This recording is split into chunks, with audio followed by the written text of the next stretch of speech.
You're watching Inside Utah Politics. Welcome back. Sylvia Miera-Fisk is the next candidate for Utah GOP chair that we were hearing from this morning. Sylvia, great to have you on the show. Thanks so much for being here with us this morning. Oh, thank you. Let's start off with a little bit of background. What is it that you've done professionally and through your life that you believe makes you qualified for this position? Well, I have recently been involved in my state legislative district in Davis County.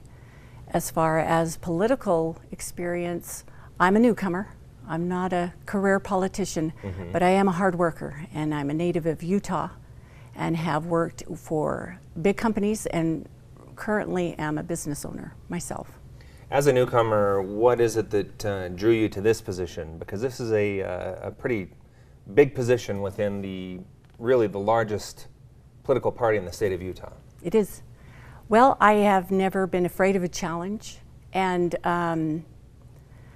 I was tired of hearing the calls for integrity and healing, and I have watched because I'm not part of the groups. I'm not part of any cliques within our party. So I have been able to watch, stand back and watch the problems that are developing.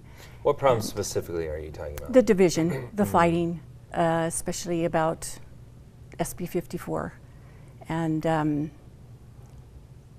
what concerned me is that we are so busy fighting within ourselves, we can get the rug pulled out from under us and the Democrats will take over, which happened in the recent elections. Yeah, election night was a rough one for Republicans, losing a congressional seat in Salt Lake County, did very poorly. We'll get to more of that in just a second, but of the 4 candidates that are running for this seat, what is it that you think makes you stand out from the others?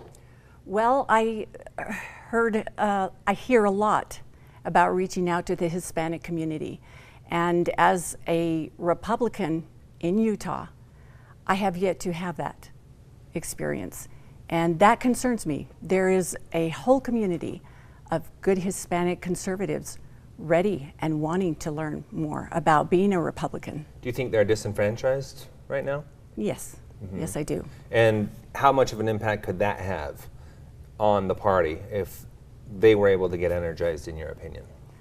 Well, they're very loyal and they're very faithful and they are hard workers.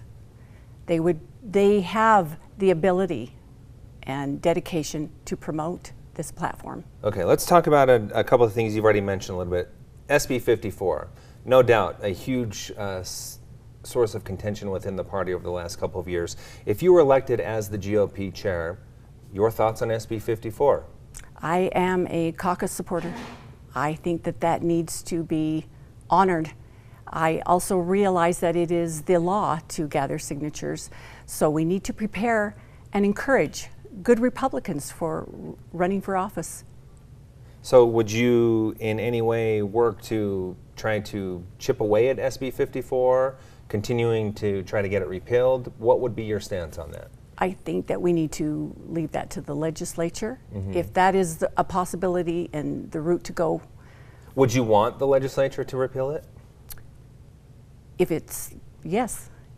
Okay. If it's possible, yes. Let's talk more about election night, because as you already mentioned, it wasn't a great one for Republicans, losing seats in the state house, losing a congressional seat.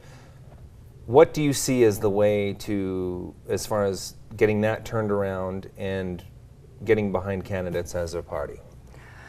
There's a lot of fear of people wanting to run for office because of, well, not being qualified, the feeling of not being qualified. We are all qualified to be Republicans when we are born citizens of this country.